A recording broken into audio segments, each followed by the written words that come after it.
एक समय की बात है, एक राजा कुछ ब्राह्मणों को लंगर में भोजन करा रहा था। तभी पंक्ति के अंत में बैठे एक ब्राह्मण को भोजन परोसते समय एक चील अपने पंजे में एक मुर्दा सांप लेकर राजा के ऊपर से गुजरी और उस मुर्दा सांप के मुख से कुछ बूंदे जहर की खाने में गिर गई। किसी को कुछ पता नहीं चला, किंतु कुछ ही समय बाद वह ब्राह्मण जहरीला खाना खाते ही मर गया। अब जब राजा को सच का पता चला तो ब्रह्म हत्या होने से उसे बहुत दुख हुआ।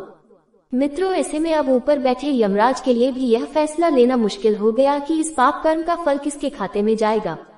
राजा, जिसको पता ही नहीं था कि खाना जहरीला हो गया है, या वह चील जो जहरीला सांप लिए राजा के ऊपर से गुजरी, या वह मुर्दा सांप जो पहले से मर चुका था। दोस्तों, बहुत दिनों तक यह मामला यमराज के दरबार में अटका रहा।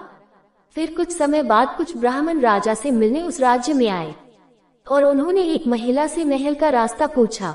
तो उस महिला ने महल का रास्ता तो बता दिया, पर रास्ता बताने के साथ साथ ब्राह्मणों से ये भी कह दिया कि देखो भाई, जरा ध्यान रखना, वह राजा आप जैसे ब्राह्मणों को खाने में जहर देकर मार देता है।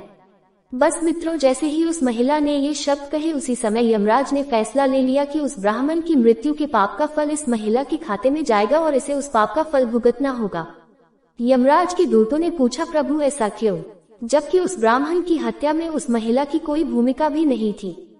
तब यमराज ने कहा कि देखो, जब कोई व्यक्ति पाप करता है तब उसे आनंद मिलता है, पर उस ब्राह्मण की हत्या से न तो राजा को आनंद मिला, न मरे हुए सांप को आनंद मिला और न ही उस चील को आनंद मिला, पर उस पाप कर्म की घटना की बुराई करने के भाव से बखान कर उस महिला को जरूर आनंद मिला। इसलिए राजा के उस अनजाने पाप कर्म का फल अब इस महिला के खाते में जाएगा।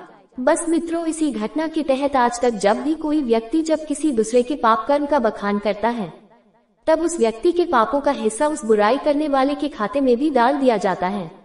दोस्तों, अक्सर हम जीवन में सोचते हैं कि जीवन में ऐसा कोई पाप नहीं किया, फिर भी जीवन में इतना कष्ट क्यों आया।